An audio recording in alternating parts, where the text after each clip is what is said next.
So, ayun na nga mga kadaver cats. Eto, dito nga tayo sa puno dahil binawasan ko na nga yung mga sanga-sanga yan. Nakikita nyo na sa baba natin. Binawasan natin yung mga bagong sibol. At alam nyo naman din na yung loop nga natin nasa lalim ng puno ng mangga. Kaya ayun, laging nababagsakan ng mangga. Bali, ayun nga, yung mga YB nga natin. Diyan natin nilagay. Bali, pangatlong beses natin silang nalagay dyan. Ngayon, simula nung nakaraan yung nandito si Ace, tapos matagal bago nasundan yung kasi nga yung binigyan tayo ng batan, 3 kalapate. Diyan natin mismo kinulong yun. Kaya hindi ko pa nalagay sila ulit dyan. Ngayon na lang ulit. Bali, pangatlong beses pa lang ngayon. At kahapon, yan. So, eto, target natin. Tanggalin nga itong mga manggang nahinog na nga dito. Ayan, o. Paano pa ako ng panungkit para maitulak natin sa baba. Sa bahay ng pinsan ko to. Tanggalin natin to. Kapansin nyo, mga kadaver cats, uulan pa ata. Eto, marami-rami na tayo natanggal na mangga. Dito nga sa bubong ng pinsan ko. Ayan, medyo malambot kasi yung gamit kong panungkit, kaya ang hirap din ilaglag. Sa ngayon, natanggal na natin, oh. Ayan, oh. May mangga pang pangilan-ngilan sa dulo, hindi ko naabot ng panungkit, eh. Yan ang mga kadaver cats ang update. Ito yung mga kalapate, papakawalan ko na to, ha. Kasi, yan, maambon-ambon na nga, oh. Ito nga pala mga kadaver cats, kaninang umaga, mga alas 10, bitaw tayo ng kalapate, nagtos tayo ng kalapate. Sabi kasi nga ng kumpare ko, sa kanto daw. Putik na yan, kanto ng Bulacan pala. Sa Bulacan kami nagbitaw. Ito, tsaka ito, tapos si Bubbles. Yan, panoorin nyo sa page natin, ewan ko, na-upload ko na yun. So, yan, kanina lang yun mga kadaver cats. Kaya kung mapansin nyo, ito yung suot nga natin doon, ito pa rin damit natin doon. At yung mga kalapate natin na yan, papakawalan natin ngayon. Yan, check nyo kung papasok ba sila agad, ha, kung may tatambay pa ba, magiging pasaway pa ba. At na yung ano nila, oh, diba? Malinis na, diba mga kadaver cats. So, pakawalan ko na yung mga YB natin kasi nga uulan na, baka mabasa pa. At mabasa rin ako, kakaantay sa kanila. Nadatnan ko na nga lang dito sa loob nga ng loop nga natin. Ito, tapos ito silang dalawa. Wala pa to, si Elias. So, si Bubbles, pagkarating ko dito, saka lang din siya dumating. Balik kasi nagtambay pa ako sa kumpare ko, wala pa nga din yung mga ibon niya noon. At si Bubbles lang yung pinaka may bitaw syempre. Nga pala, di nga pala tayo nakapag-training ng Thursday, di ba? Inaabot natin siya nakaraan sa BBC, sa ano bang ano yun? Binloonan, Pangasinan. Tapos, etong cut-off siya nun, di ba? Tapos eto sa anong Thursday, magkakarga nga tayo ulit para nga mapagpaglalo yung katawan niya nito ni Bubbles. Kaso nga lang, wala naman akong kasabay ngayon. Yung kasama ko dapat magkakarga, ayaw niya ikarga mo na yung ibon niya kasi nga lang, kakarating lang din mismo nung araw na nga na yun, na Thursday. Kasi tomorrow nga yung ibon niya. Pero may bitaw na rin ng pagod-puda. Parang pare-pares kasi kami galing ng breed yung mga ibon nga namin, galing breederan. Kinuha lang namin kasi si Bubbles. Unang sabak ulit ng training ni Bubbles yun. So, binloon ng Pangasinan. Kaya, pagdating niya rito, tapos sa Pusurubio, hindi na ako nakapagkarga nga nun. Magkakarga na dapat tayo nun. Ako na lang kasi magkakarga, mag-isa ko dapat. Kasi may kasama ko din magkakarga. Eto, biglang umulan ng malakas. Ito tayo panalis ni Love Girl. Ang oras na rin kasi yun, mga kadaver cats, 8:30. So, bali, sabak agad natin siya sa, fan race na yun. Kasi hanggang 7 laps ata yun sa BBC. Kahit wala tayong laban-laban, palag-palag talaga. Palag-palag na lang tayo. Ganun talaga. Subok lang ng subok. Malay natin, di ba? Oh, ayan. Kaya, good luck kay Bubbles sa linggo. Ito na nga mga kadaver cats, papawala na natin yung mga YB natin. Bali, pangatlong viewing natin sa kanila to at pangatlong labas nila. Ayan na. Pasok. Sok.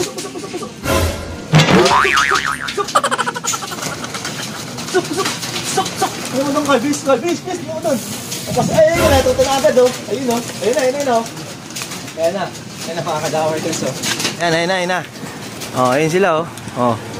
Yan, may nagsisipasukan, merong hindi rin nagsisipasukan ito. Mga inakay nakapasok na, ito pang isa. Buhayin ko to. Halika dito.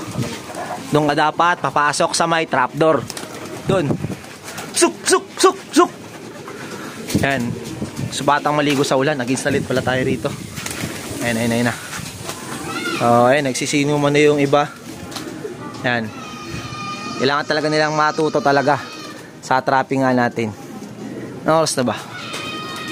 Naku po, 4:14 pa lang pala. Mamaya alas 5 papakain at pala. Kasi pag pinabot ko pa ng alas 5 to, baka umulan, mabasa sila. Ayan. May nang papakain. Eh, may tubig naman dyan. Ayan.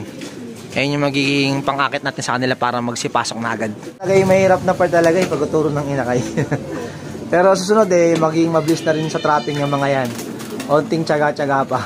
Pero kung nagpakain agad ako, magsisipasukan yun agad wala tayo kasi alanganin sa oras, alas 5 pa nagpapakain ng kalapate. Uulan na kasi mga kadaver. Baka maabutan pa to ng ulan. Magpakain na ako kahit onti lang para mapapasok na natin to. Yung ibang mga hinakay nga, nakita pa lang itong lagayan ng patoka. Ayan, nagsipasukan na agad. Ayan nagsipasukan na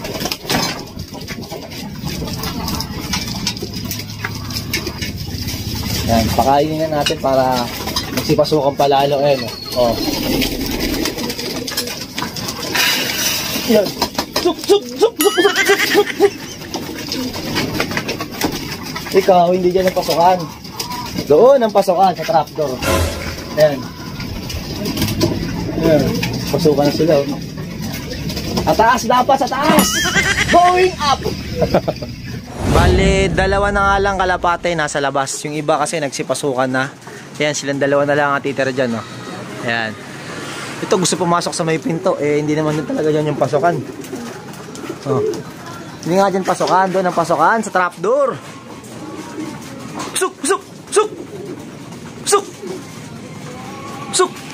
Suk. Yan, very good. Yan, may tira pang isa. Isa na lang mga kadaver gods. Suk.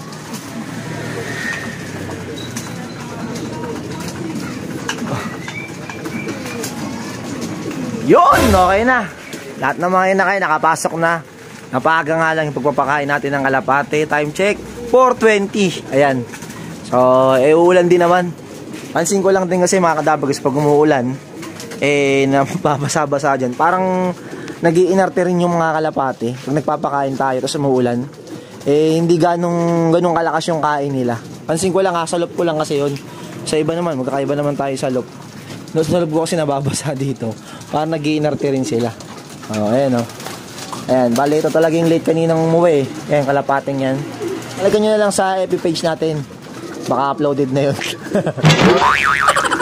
Ito, update nga dito sa anak nga ng Jansen Relax. Tapos dito sa Koopman Kleinderk. Yan.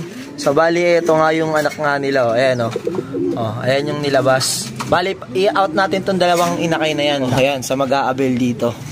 Ayan ang mga kadaver gods. Ayan, sa mahilig sa off-color. Para Perso Ban. Para Perso Ban nilagay nga natin dyan. Sponsor by Stance Brew. Ayan. Galing kasi kay Stance Brew tong Perso Ban nga natin. Ito yung pinakakulay ng Jansen Relax na nilabas. Tingnan nyo mga kadaver gods. Akala ko nung una may pagkahalong blue dito. Wala pala. Red pala. Ayan Ayan, nakita nyo. Ang ganda Face yung sa checkered white plate Ayan Ayan. Ayan ang update mga kadaver gods Out natin yan. Uling anak nga ni Lolong. Tapos nung MacArthur finisher na galing kay Ex Machina. So eto mismo checkered nilabas. Yan, bali pinihaya ko lang dito sa dalawang to. And panlipad talaga. And panlipad natin pang natin replacement kasi may namatay tayong ibon nun, di ba? Kapansin niyo ibang mga breeder natin, breederan wala pang nakalagay na breed. Kasi nga nagbukas tayo nakarang linggo, di ba? So ayun lang mga kadaver kasi yung update. Yan. Unang training nga ng kalapate nga natin. Dapat sa YouTube ko lang ni-upload pala yun, sa pang page natin. Ayan, basta punta na lang kayo sa page nga natin, panoorin nyo doon. Ewan ko na-upload ko na or di pa. Pag hindi pa natin na-upload, abangan nyo na lang yun. Sabi, tawag natin sila. Sabi ko sila kumpare ko sa kanto daw Ito alam kung anong kanto, dami palang kanto, Kanto pala ng Bulacan. Sa San Jose del Monte kami nakapadpad. So, ayun lang. Good luck na lang kay Babol sa linggo. Sana makapag-luck tayo. Ayan, salin natin ng fundraise doon. So, kita-kits na lang sa BBCM dito, kargahan sa Bagong Silang Phase 1. So, ayun lang mga kadaver gods. Goodbye! Peace!